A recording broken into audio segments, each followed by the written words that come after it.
Ezra pasal 1. Kores mengirimkan orang-orang buangan pulang ke negerinya. Pasal 1.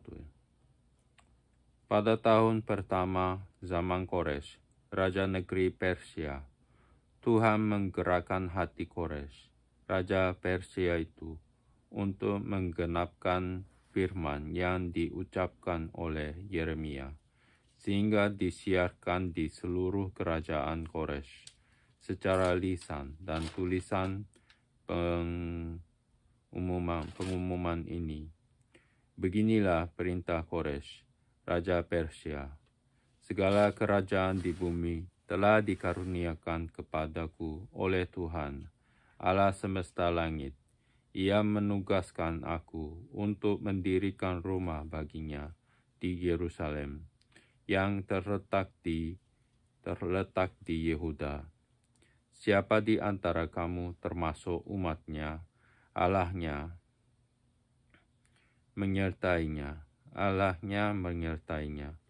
biarlah ia berangkat pulang ke Yerusalem yang terletak di Yehuda dan mendirikan rumah Tuhan Allah Israel, yakni Allah yang diam di Yerusalem.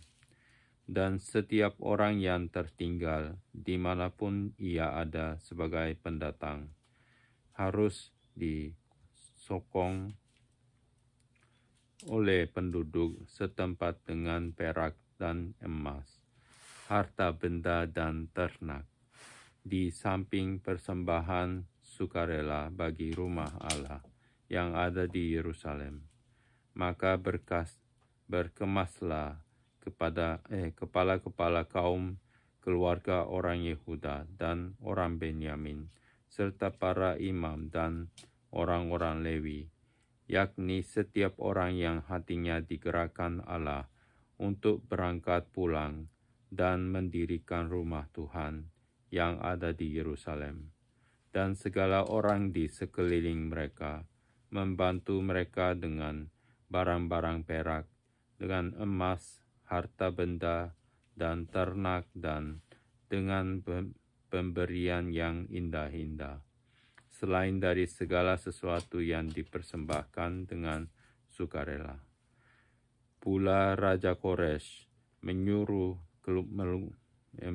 mengeluarkan perlengkapan rumah Tuhan yang telah diangkut Nebukadnezar dari Yerusalem dan yang ditaruhnya di dalam kuil Allahnya.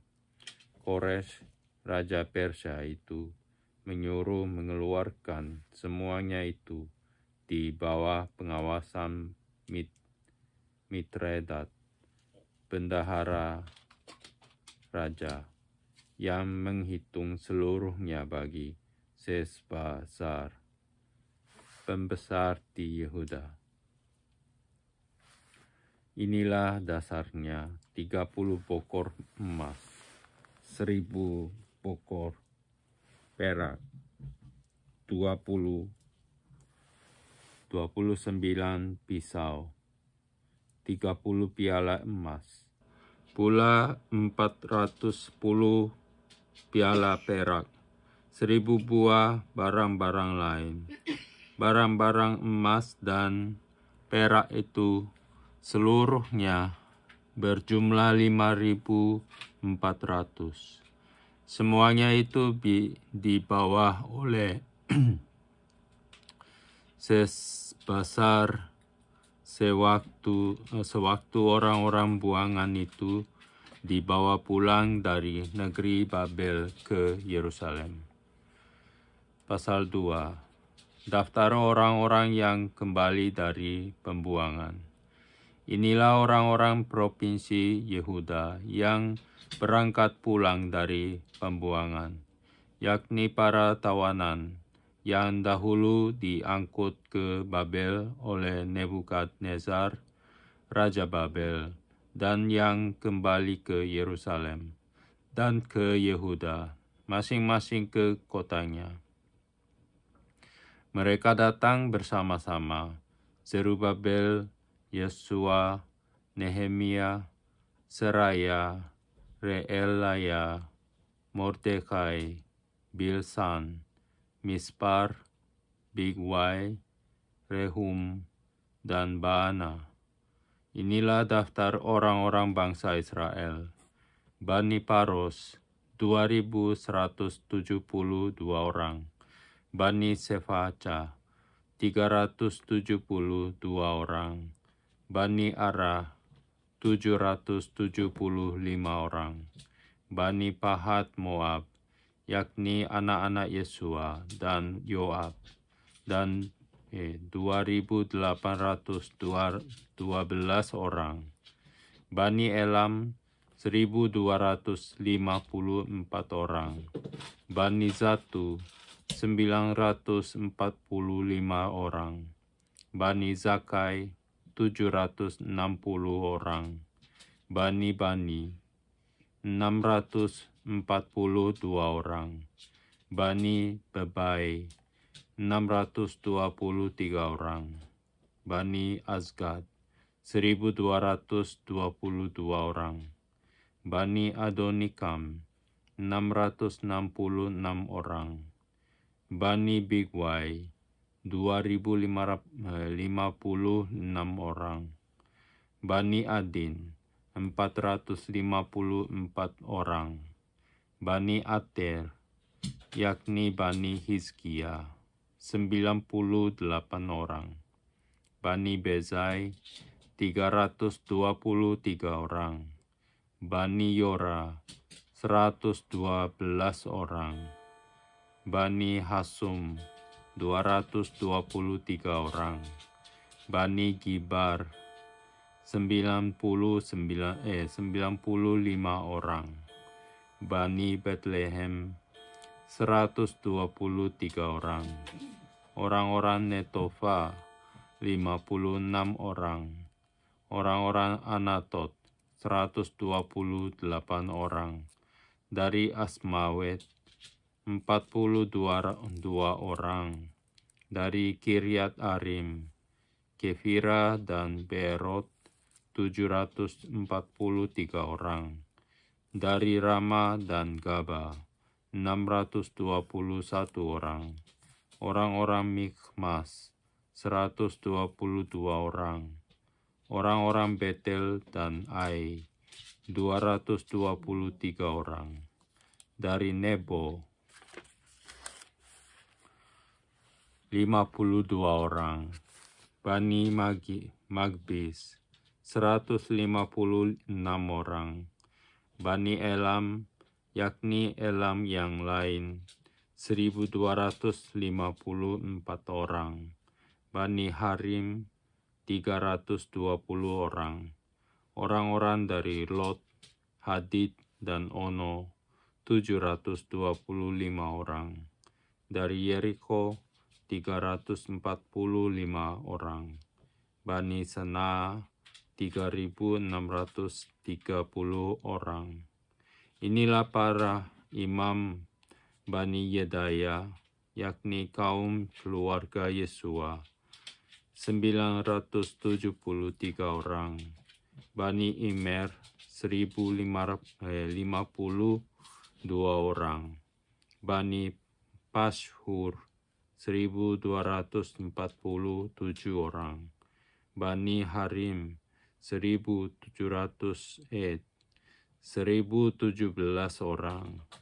Inilah orang-orang Lewi, Bani Yesua dan Kadmiel, yakni Bani Hodawiyah, 74 orang. Inilah para penyanyi, Bani Asaf, 128 orang. Inilah kaum penunggu pintu gerbang, Bani Salum, Bani Ater, Bani Talmon, Bani Akub, Bani Hatita, Bani Sobai, semuanya 139 orang.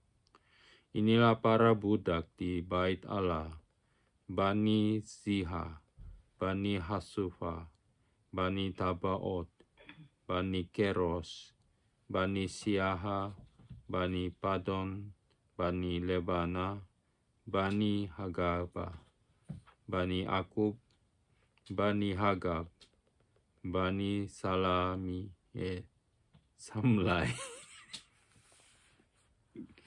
Samlai, Bani Hanan, Bani Gidel, Bani Gahar, Bani Reaya, Bani Rezin, Bani Nekoda, Bani Gazam, Bani Uza, Bani Pasea, Bani Besai, Bani Asna, Bani Meunim, Bani Nefusim, Bani Bakbuk, Bani Hakufa, Bani Harhur, Bani Baslut, Bani Mehida, Bani Harsa, Bani Barkos, Bani Sisera, Bani Tema, Bani Nezia, Bani Hatifa. Inilah keturunan para hamba Salomo, Bani Sotai, Bani Soferet, Bani Peruda, Bani Yala, Bani Darkon, Bani Gidel, Bani Sefaca, Bani Hatil, Bani Pocheret, Hazebaim, Bani Ami, seluruh budak di bait Allah dan keturunan para hamba Salomo ada 392 orang. Inilah orang-orang yang berangkat pulang dari Telmela, Telharsa, Kerub, Adan, dan Imer.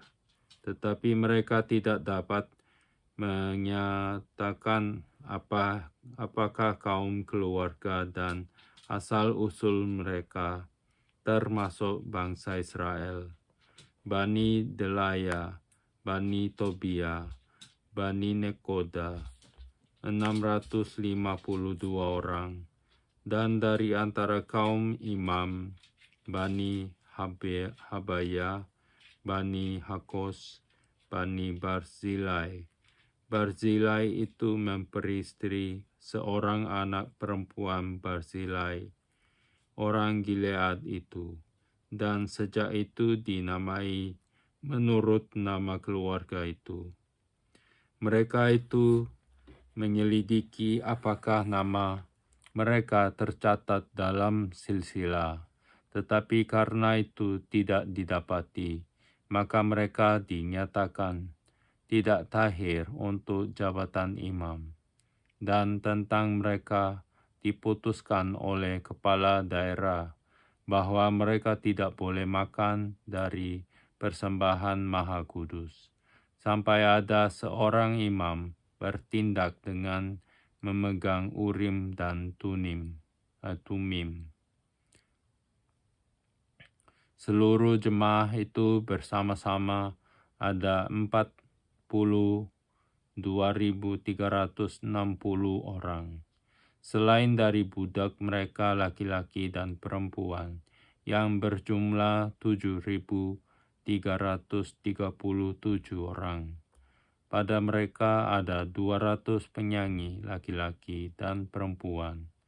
Mereka mempunyai 736 ekor kuda, 245 ekor bagal, 435 ekor unta, dan 6.720 ekor keledai. Beberapa kepala kaum keluarga tatkala datang ke rumah Tuhan yang di Yerusalem, mempersembahkan persembahan sukarela guna pembangunan rumah Allah pada tempatnya semula. Mereka memberi sumbangan sekadar kemampuan mereka untuk perbendaharaan guna pekerjaan itu sebanyak 61.000 dirham emas, 5.000 mina perak, dan 100 helai kemeja imam. Adapun para imam dan orang-orang Lewi, dan juga sebagian dari rakyat, serta para penyanyi, para penunggu pintu gerbang, dan para budak di Bait Allah menetap di kota-kota mereka. Demikian juga semua orang Israel yang lain, masing-masing di kota-kotanya sendiri. Pasal 3. Pembangunan Mezbah. Ketika tiba bulan yang ke-7, setelah orang Israel menetap di kota-kotanya, maka serentak berkumpullah seluruh rakyat di Yerusalem.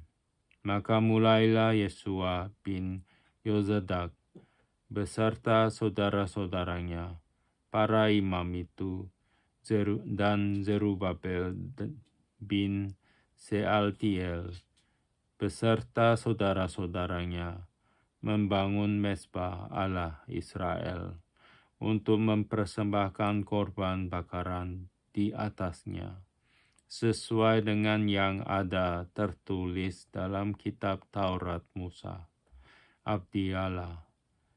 Mereka mendirikan Mezbah itu di tempatnya semula. Sungguh pun mereka ketakutan terhadap penduduk negeri. Lalu mereka mempersembahkan di atasnya korban bakaran kepada Tuhan, korban bakaran waktu pagi dan waktu petang. Mereka juga mengadakan hari raya Pondok Daun, sesuai dengan yang ada tertulis, dan mempersembahkan korban bakaran hari menurut jumlah yang sesuai dengan peraturan, yakni setiap hari menurut yang ditetapkan untuk hari itu. Dan sejak itu diadakanlah korban bakaran yang tetap, juga korban bakaran pada bulan baru dan pada setiap hari raya yang kudus bagi Tuhan. Dan setiap kali orang mempersembahkan persembahan sukarela kepada Tuhan. Sejak hari pertama bulan yang ke-7, mereka mulai mempersembahkan korban bakaran kepada Tuhan. Namun dasar bait suci Tuhan belum juga diletakkan. Lalu mereka memberikan uang kepada tukang batu dan tukang kayu, sedang kepala orang Sidon dan Tirus, makanan dan minuman dan minyak, supaya orang-orang itu membawa kayu aras dari Libanon sampai ke laut dekat Yafo, seperti yang telah diizinkan kepada mereka oleh Koresh, raja negeri Persia. Perletakan dasar bait suci. Pada tahun yang kedua sesudah mereka sampai ke rumah Allah di Yerusalem, dalam bulan yang kedua, maka Zerubabel bin Sealtiel dan Yesua bin Yozadak beserta saudara-saudara mereka yang lain, yakni para imam dan orang-orang Lewi dan semua orang yang pulang ke Yerusalem dari tempat tawanan, memulai pekerjaan itu. Mereka menugaskan orang-orang Lewi yang berumur 20 tahun ke atas untuk mengawasi pekerjaan membangun rumah Tuhan. Lalu Yesua serta anak-anak dan saudara-saudaranya, dan Kadmiel serta anak-anaknya, orang-orang Yehuda bersama-sama bertindak mengawasi orang-orang yang melakukan pekerjaan membangun rumah Allah. Demikian juga Bani Hanadad, anak-anak dan saudara-saudara mereka, orang-orang Lewi itu. Pada waktu dasar bait suci Tuhan diletakkan oleh tukang-tukang bangunan, maka tampillah para imam dengan memakai pakaian jabatan dan membawa nafiri, dan orang-orang Lewi, Bani Asaf dengan membawa jeracap untuk memuji-muji Tuhan, menurut petunjuk Daud, Raja Israel. Secara berbalas-balasan, mereka menyanyikan bagi Tuhan nyanyian pujian dan syukur, sebab ia baik bahwasanya untuk selama-lamanya. Kasih setianya kepada Israel, dan seluruh umat bersorak-sorai dengan nyaring sambil memuji-muji Tuhan, oleh karena dasar rumah Tuhan telah meletakkan. Tetapi banyak di antara para imam, orang-orang Lewi, dan kepala-kepala kaum keluarga, orang tua-tua yang pernah melihat rumah yang dahulu, menangis dengan suara nyaring ketika perletakan dasar rumah ini dilakukan di depan mata mereka. Sedang banyak orang bersorak-sorai dengan suara nyaring karena kegirangan. Orang tidak dapat lagi membedakan mana bunyi sorak-sorai kegirangan dan mana bunyi tangis rakyat. Karena rakyat bersorak-sorai dengan suara yang nyaring, sehingga bunyinya kedengaran sampai jauh.